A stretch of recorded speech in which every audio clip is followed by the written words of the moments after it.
మద్యం కుంభకోణానికి సంబంధించి రోజుకొక ట్విస్ట్ జరుగుతుందని చెప్పుకోవాలి. తాజాగా చూసుకుంటే మద్యం కుంభకోణంలో ప్రధానంగా ఉన్నటువంటి వ్యక్తుల్లో ఆరోపణలు ఎదుర్కొంటున్నటువంటి వైకాపా ఎంపీ అయిన మిథున్ రెడ్డి గారి ముందస్తు బెయిల్ డిస్మిస్ చేయడం జరిగింది హైకోర్టు. అయితే ఇప్పుడు ఈ యొక్క డిస్మిస్ బెయిల్ అవడంతో మరి రానున్న రోజుల్లో ఆయన యొక్క బెయిల్ పరిస్థితి ఏ విధంగా ఉండబోతుంది? జైలు వసూలు లెక్క పెట్టడం ఖాయమైపోయిందంటారా? ఇలాంటి మరెన్నో ప్రశ్నలకు సమాధానం తెలుసుకోవడానికి మనతో ఉన్నారు పొలిటికల్ అనలిస్ట్ జొన్నలగడ్డ శ్రీనివాస్ గారు. సో నమస్కారం అండి. నమస్కారం. మిథున్ రెడ్డి ఇంతవరకు అనేక సందర్భాల్లో బెయిల్ పిటిషన్ అప్లై చేసుకోవడం, అదంతా పొడిగింపు జరుగుతూ వచ్చినటువంటిది మొత్తం మద్యం కుంభకోణానికి సంబంధించి. అయితే ఎట్టకేలకు ఆయన పెట్టుకున్న ముందస్తు బెయిల్ పిటిషన్ డిస్మిస్ చేసింది ఆంధ్రప్రదేశ్ హైకోర్టు. ఆ పిటిషనే డిస్మిస్ చేయడం జరిగింది. మరి అయితే ఇప్పుడు ఖచ్చితంగా మిథున్ రెడ్డి అరెస్ట్ అవుతారని చెప్పేసి కొంతమంది రాజకీయ విశ్లేషకులు ఉన్నటువంటి భావన. మరి ఇప్పుడు ఏమైంది అంటారు భవిష్యత్తులో పరిస్థితి? విచారణ కొనసాగుతూ ఉందండి. 11 మంది కస్టడీలో ఎవరైతే ఉన్నారో వాళ్ళందరి మీద విచారణ జరుగుతుంది. ఇంకా మరికొంతమంది కస్టడీలోకి తీసుకోవాల్సిన అవసరం ఉంది. ఈ క్రమంలో ఒకళ్ళిద్దరు, ఆ పురుషోత్తం ఆయన పేరు ఉంది, ఆయన జూలైలో అది ఏపీ హెడ్గా పనిచేసిన అతన్ని ఇక్కడి నుంచి తప్పించి విదేశాలు పంపించారు. అలాగే ఇప్పుడు ఈ ప్రద్యుమ్న విషయం తెర మీదకి వచ్చింది. ఇతను కూడా ఎలక్షన్స్కి ముందు ఏదైతే చెవిరెడ్డి భాస్కర్ రెడ్డి గారి వాహనాల్లో రాజకేశ్ రెడ్డి దగ్గర నుంచి ఒక అమౌంట్ వస్తే ఆ అమౌంట్ని అక్కడ పట్టుకోవడం జరిగింది. పట్టుకున్నప్పుడు దానికి బాధ్యుడిగా ఇవాళ ఈ ప్రద్యుమ్న అనే వ్యక్తి తెర మీదకి వచ్చాడు. 11 నెలల తర్వాత ఆ డబ్బు నాదే అనుకుంటా. అంటే డబ్బు 11 నెలల క్రితం జరిగితే ఇప్పుడు డబ్బు నాదే వస్తున్నాడు అనేటప్పటికీ అర్థమైపోతుంది దీంట్లో ఎంత గోల్మా జరిగింది అనేది. అతన్ని ఇప్పుడు విచారణ జరిపే కార్యక్రమం వచ్చేటప్పటికల్లా అతన్ని తప్పించాలని చూసి వేరే విదేశాలకి పంపించేశారు జూలైలోనే. ఆ తర్వాత చెవిరెడ్డి భాస్కర్ రెడ్డి గారు కూడా అర్థమైపోయింది, ఇక్కడే ఉంటే ఇంకా ఈ రోజు రేపు నన్ను కూడా లోపల వేసేస్తారని అర్థమైంది అతనికి. ఆ తర్వాత ఆ క్రమంలో తను కూడా తప్పించుకోవాలని సింగపూర్ పారిపోదామని చేసిన ప్రయత్నంలో దొరికిపోయాడు. కస్టడీలో తీసుకున్నారు. ఆ రోజు ఎంత ఫ్రస్ట్రేట్ అయిపోయాడు కూడా చూసాం మనం మీడియా ముందు. ఇష్టానుసారంగా ఇక శాపనార్థాలు పెట్టుకుంటూ వెళ్ళాడు. ఇలా జరుగుతూ ఉంది ఇప్పుడు. అంటే లోపలికి వెళ్ళే వాళ్ళందరికీ వాళ్ళకి ఒక ట్రైనింగ్ ఇచ్చారు, తెలియదు, గుర్తులేదు, ఇలాంటివన్నీ. అయితే ఇక్కడ ఏం జరుగుతుందంటే తెలియలేదు, గుర్తులేదు అని వాళ్ళు చెప్పినా సిట్ వాళ్ళ స్టైల్లో వాళ్ళు విచారణ చేస్తారు. ఎందుకంటే ఆధారాలు దొరికిన తర్వాత వీళ్ళు తెలియదు అంటాక లేదు. ఆధారాలు దొరకనప్పుడు తెలియదంటే విచారణ ఒకలా ఉంటుంది. ఆధారాలన్నీ దొరికిన తర్వాత తెలియదంటే అది వేరేగా ఉంటుంది. ఇప్పుడు అదే జరిగింది. ఎందుకంటే వీళ్ళు ఆధారాలని ధ్వంసం చేసేసాం అనుకున్నారు వీళ్ళు. ఎక్కడెక్కడే ఫోన్లు కానీ లేకపోతే ఇంకా వేరే ఎలా అయితే బయటకు దొరకకుండా ఉండాలో అవన్నీ జాగ్రత్త పడ్డారు. కానీ ఇవాళ ఉన్న టెక్నాలజీ ప్రకారం అవన్నీ రికవరీ చేస్తారు. డేటా అంతా అన్నీ కూడా క్లియర్ కట్గా ఆధారాలతో సహా మొత్తం వచ్చేస్తున్నాయి. ఫోన్ కాల్స్ కానీ ఇప్పుడు ఫుటేజెస్ కానీ ఇవాళ ఏదైతే ఇప్పుడు ఒక 100 కోట్ల అమౌంట్ ముందు సెల్ఫీలు తీసుకుని ఆ విషయం మళ్ళీ రాజకేశ్ రెడ్డి పంపించిన ఫోటోలు ఇవన్నీ కూడా బయటకు వచ్చేస్తున్నాయి ఒక్కొక్కటిగా.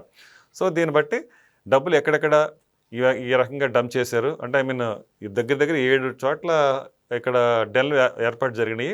ఆ 7 చోట్ల మనీ సేవ్ చేయడం కోసం, దాచిపెట్టడం కోసం. ఏ రోజుకి ఆ రోజు ఎలా ఉందంటే సంతలో నుంచి అన్ని పట్టుకొచ్చినట్టు ఈ కూరగాయలు పట్టుకొచ్చిన సింపుల్గా ఇక్కడ మద్యం దుకాణాల్లో నుంచి ఎక్కడ ఏ మద్యం పలానా గోపాలపురం మద్యం దుకాణం అక్కడ 10 కోట్లు, లేకపోతే ఇక్కడ ఇంకొక మచిలీపట్నం ఇంకొకటి ఏదో ఒక చోట నుంచి ఉంటాయి కదా. ఏ రోజుకి ఆ రోజు ఏ ఏరియాకి ఆ ఏరియా నుంచి డబ్బులు రావటం, ఆ డబ్బులను ఒక చోట చేర్చడం. అంటే 7 డెల్ అంటే ఇప్పుడు సపోజ్ శ్రీకాకుళం ఉంది, కడప దాకా పట్టుకోలేరు, కడప నుంచి విజయవాడదేమో ఇంకో చోట పట్టుకోలేరు కదా. అలాగా సౌలభ్యం కోసం వాళ్ళు ఎక్కడికెక్కడ 7 డెన్నులు ఏర్పాటు చేసుకున్నారు అంటున్నారు. అంటే దానికి మానిటరింగ్ అంతా రాజకేశ్ రెడ్డి అంటున్నారు. సో ఏ రోజుకి ఆ రోజు వారం లెక్కలల్లా కూడా రాజకేశ్ రెడ్డి చేరేవని ఇక్కడ చెప్పుకొచ్చుతున్న మాటలు. అంటే ఇప్పుడు ఇది విచారణలో ఒక్కొక్కటే వెలుగులోకి వస్తున్నాయి. అంటే వారానికి ఒకసారి పలానా చోట నుంచి ఇంత ముడుపులు మనకి ఇక్కడ చేరినాయి. అలాగే ఇలా ఏవైతే డెన్లు పెట్టుకున్నారో ఆ డెన్లోకి డబ్బు అయితే చేరింది. దగ్గర 1000 కోట్లలోనే అక్కడికి వచ్చింది అంటున్నారు. ఇది జరిగిన పరిణామక్రమం. ఇప్పుడు విచారణ జరుగుతున్నప్పుడు వస్తున్న వాస్తవాలు ఎలాగంటే ఇందాక నేను చెప్పినట్టు తెలియదు అంటాక లేదు. ఇదిగో ఇక్కడ సెల్ఫీ తీసుకున్నారు, మరి నువ్వు సెల్ఫీ తీసుకుని లేదని ఎలా చెప్తావు? నువ్వు అక్కడ ఆధారం కనిపిస్తూనే ఉంది అంటే ఇక్కడ ఆ విధంగా ఇరికించేశారు. ఇంకా లోపల ఉన్న వాళ్ళకి ఇంకొకటి అబద్ధం చెప్పడానికి ఛాన్సే లేకుండా వాస్తవాలు రాబట్టే ప్రక్రియ అయితే జరిగింది. సో దానివల్లే ఈ విచారణ చాలా వేగవంతం అవుతుంది కూడా. ఇంకా రాబోయే రోజుల్లో ఇంకా ఎవరి నుంచి ఏ విషయాలు రాబట్టాలనేది ఇప్పుడు ముందుగానే చాలా విషయాలు రాబట్టారు కాబట్టి దీన్ని బేస్ చేసుకుని క్రాస్ చెక్ చేసుకుని ఇంకా రాబోయే ఇంకా ఇంకా ఇంకా లోతులు తెలుస్తాయి ఒక్కొక్కటిగా. ఎందుకంటే ఇప్పుడు నిన్నగాక మొన్న సినిమా మీద పెట్టుబడి గురించి డబ్బులు పెట్టారని తేలింది. అంటే దగ్గర 40 కోట్లు మళ్ళీ మొదలైన సినిమాకి కానీ సినిమాకి కానీ పెట్టారు. అక్కడ ఏ విధంగా డబ్బులు అక్కడికి వెళ్ళినాయి, ఆ తర్వాత దాన్ని ఏ విధంగా బ్లాక్ మనీని వైట్ చేశారు, ఇవన్నీ నిన్న మొన్నటి విషయాలు. తర్వాత మళ్ళీ ఇప్పుడు కొత్తగా లేటెస్ట్గా నిన్న వచ్చిన ఇంకోటి ఏంటంటే 90 ఎకరాలు ఇక్కడ హైదరాబాద్ షాబాద్ దగ్గర కొన్నారు. కొన్న దాంట్లో 60 ఎకరాలు లేఅవుట్ వేశారు, దాన్ని ఆల్రెడీ డబ్బులు చేసేసుకున్నారు కూడా. అది దాని విపరీతమైన లాభాలతో ఆ డబ్బులు ఎట్టుపోయినాయి, మళ్ళీ ఎక్కడ చేరినాయి అనేది కూడా మళ్ళీ అది ఎంక్వైరీ చేస్తున్నారు. ఇంకొక 30 ఎకరాలు ఉంటే ఆ 30 ఎకరాలని ఇప్పుడు సిట్ స్వాధీనం చేసుకుంటుంది. ఇలా అలాగే ఇంకొక చోట కూడా ఏదో 382 గజాలు ఎంతో కొంటే 15 కోట్లకి, అదేం 150 కోట్లు, ఇది 90 ఎకరాలు. ఇది ఏదైతే 382 గజాలు గచ్చిబౌలిలో ఉన్నారో అది వచ్చేసి 15 కోట్లు. ఇవన్నీ అన్ని విషయాలు ఒకటిగా మొత్తంగా బయటకు వస్తూనే ఉన్నాయి. ఈ రోజు ఇది వచ్చింది, రేపొద్దున ఏం రాబోతుంది అనేది జనాల్లో ఒక ఉత్కంఠ అనమాట. కానీ ఏ రోజుకి ఆ రోజు కొత్త విషయం బయటకు వస్తూనే ఉంది, కొత్త ఉచ్చి బిగుస్తూనే ఉంది. ఇవాళ కొత్త సమాచారాలు వాళ్ళ నుంచి రాబడతానే ఉన్నారు. విచారణలో చాలా కీలకమైన అంశాలను బయట పడతానే ఉన్నాయి అందుకని వీళ్ళందరిలోనూ ఒక గుబులు వచ్చేసింది. ఇప్పుడు బయటికి పారిపోవడానికి కూడా వీళ్ళని పరిస్థితులు అనమాట ఇప్పుడు.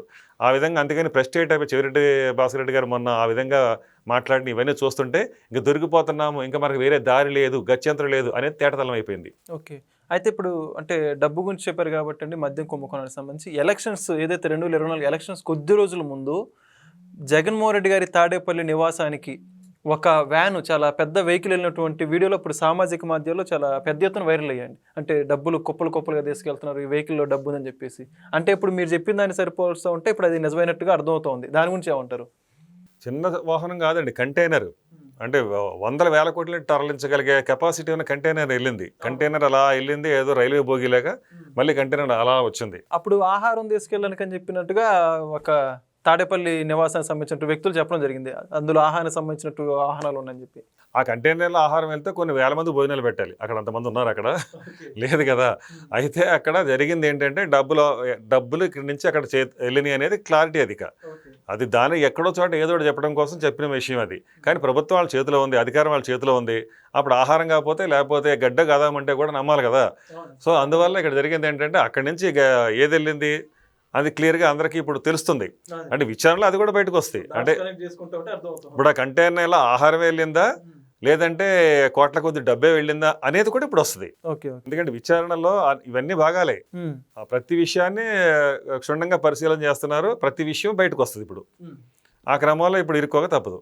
ఒకటండి, ఒకరప్పుడు మద్య విధానం అనేది చాలా పారదర్శకంగా ఉండేది. ఏది చంద్రబాబు నాయుడు ప్రభుత్వం ఉన్నప్పుడు అంతా ఆన్లైన్ సిస్టమే. కానీ ఇప్పుడు ఆఫ్లైన్ చేసేసారు. అంటే ఇక్కడ మనకి ట్రాన్సాక్షన్స్ అని కేవలం క్యాషే. ఏది వైసీపీ గవర్నమెంట్ ఉన్నప్పుడు అంటే క్రెడిట్ కార్డు కానీ, డెబిట్ కార్డు కానీ, గూగుల్ పే కానీ ఏదీ లేదు. అది అందరికీ తెలిసిన విషయమే, జగమెరిగిన సత్యమే. అది ఆంధ్రప్రదేశ్లో ప్రతి ఒక్కరికి తెలుసు. ఏది కేవలం క్యాష్తోనే కొనేదానికి. అదే బ్రాండ్లు కూడా మీరు బూమ్ అని ఇంకోటని అన్నీ వీళ్ళు పెట్టుకున్న బ్రాండ్లే. రాత్రి పడుకుంటే కలొస్తే ఏ పేరు వస్తే ఆ పేరు తెల్లారేటప్పటికల్లా బ్రాండ్ అయిపోయింది. అలాగా ఎన్ని వందల బ్రాండ్లు వచ్చేసినా చెప్పక్కర్లేదు. కానీ అన్ని బ్రాండ్లోనూ అదే మందు. సీసాలు మారేవి, లేబుల్స్ మారేవి, మందు అదే ఉండేది. అంటే అంత దారుణంగా ప్రజల ఆరోగ్యాన్ని కూడా లెక్క చేయకుండా వాళ్ళు ఏది పడితే అది పోసేయటం, తోసేయటం, డబ్బులు లాగేయటం, ఆ విధంగా ముడుపులు పట్టుకెళ్ళి గొడవల్లో డంప్ చేసేసేయటం. అంటే ఏమైందంటే డంపింగ్ యార్డులాగా పెట్టేసుకుని వాళ్ళు వచ్చినట్టు ప్రజల ఆరోగ్యాన్ని కూడా లెక్క చేయకుండా కోట్లాది మంది అంటే ఏదో చేస్తున్న సంక్షేమ పథకాల్లో బేట నొక్కి ఇంటికి డబ్బు ఏమో ఏదో అమ్మఒడిని పంపించడం, దానికి 10 ఏమో వెనక్కి లాక్కుని గొడవల్లో దాచుకోవటం. ఎక్కడా కూడా ప్రజలకు మేలు జరిగింది లేదు. వీళ్ళు ఏదో చెప్తున్నా మేము బటన్ నొక్కి అది చేసి ఇది చేసామంటున్నారు, కానీ వీళ్ళు ఏదైతే ప్రజలకు చేస్తారో అంతకు 10 లాగేస్తారు ప్రజల నుంచి. అది ఈ రకంగా మద్యం రూపంలో అయితేనేమి, లేకపోతే పెరిగిన రేట్లు, విద్యుత్తు, లేకపోతే ఇంకోటి ఏదైనా ఎక్కడైనా మౌలిక సదుపాయాలు ఉన్నాయా, ఓ రోడ్డు ఉందా, ఎక్కడైనా సరైన రోడ్డు ఉందా, ఎక్కడైనా ఆర్టీసీ కానీ సరిగ్గా తిరగగలిగే పరిస్థితి ఉందా, ఒక పరిశ్రమ వచ్చిందా. పరిశ్రమ అంటే చెప్పుకోవాలి, ఒక ఫిష్ ఆంధ్ర రోడ్డు తీసుకొచ్చాడు. ఏది మొత్తం 5 ఏళ్ళలో ఆయన తీసుకొచ్చింది అదే. ఏ పొద్దు నేను అనుకోలేదు పులివెందుల్లో చేపల మార్కెట్ వస్తాయని గొప్పగా చెప్పుకున్నాను. ఫిష్ ఆంధ్ర పెట్టి ఫినిష్ ఆంధ్ర చేశాడు. ఆ విధంగా ఈయన బాబు గారు స్వర్ణాంధ్ర చేస్తే ఈయన వచ్చి ఫినిష్ ఆంధ్ర చేసిపోయాడు. అది పరిస్థితి. అందువల్ల ఇవాళ ఎంత దారుణమైన పరిస్థితి అంటే ఆ ప్రజల ఆరోగ్యాలు పోయి, కిడ్నీలు పోయి, ఊపిరితిత్తులు పోయి, లేదా లివర్స్ పోయి, ఎంతమంది వేల మంది ఇవాళ దాని మీద కమిషన్ వేస్తే అందులో కూడా చాలా విషయాలు బయటపడతాయి. ఎంతమంది అనారోగ్యంతో చనిపోయారు అనేది తెలుసు. అది చాలామంది తాళిబొట్టులు దిగిపోయినాయి ఈ మధ్య వల్ల 5 ఏళ్ళలో. కుటుంబాలు రోడ్డును పడ్డాయి అనమాట. ఆ విధంగా వీళ్ళు చేసిన అరాచకం జనాల్లో ఇంకా అలానే ఉంది. భయంగా బతికారు 5 ఏళ్ళను. ఎప్పుడు అది మళ్ళీ ఎలక్షన్స్ వస్తాయా, ఎప్పుడు వీళ్ళని దించేద్దామనే ఉద్దేశం మీద ప్రజలు ఉన్నారు. దానికి తగిన విధంగానే రిజల్ట్ కూడా వచ్చింది. అలా ఎప్పుడెప్పుడు ఎలక్షన్స్ వస్తాయని ఆ రోజున ప్రజలు ఎదురు చూసిన పరిస్థితి, అంతకాలం నుంచి మేము ఎప్పుడు బయటపడతామా అని ఎదురు చూసిన పరిస్థితి, ఆ రోజుకు ఎదురు చూశారు కాబట్టి ఈ రోజున ఈ పరిస్థితి. అంటే 164 స్థానాలతో కూటమి నిలబెట్టి కేవలం 11 స్థానాలతో అలా అట్టడిగిన వైసీపీని అడగదొక్కారు అంటే ప్రజల్లో ఎంతటి ఆగ్రహ జ్వాలలు ఉన్నాయో మనం అర్థం చేసుకోవచ్చు. అలా చూసుకుంటే ఇవాళ ప్రతి విషయంలోనూ వైసీపీ గవర్నమెంట్ పరిపాలన విషయంలో కానీ ఇంకా ఏ విషయంలో ఏ రంగంలో కానీ కంప్లీట్గా ఫెయిల్ అయిపోయింది. ఇక భవిష్యత్తులో కూడా ఏ ఆశ లేదు జగన్మోహన్ రెడ్డి వైసీపీ మీద. అలాంటి రోజులు చూసిన తర్వాత ఇంకెవరు మళ్ళీ వైసీపీ ఓటేస్తారు?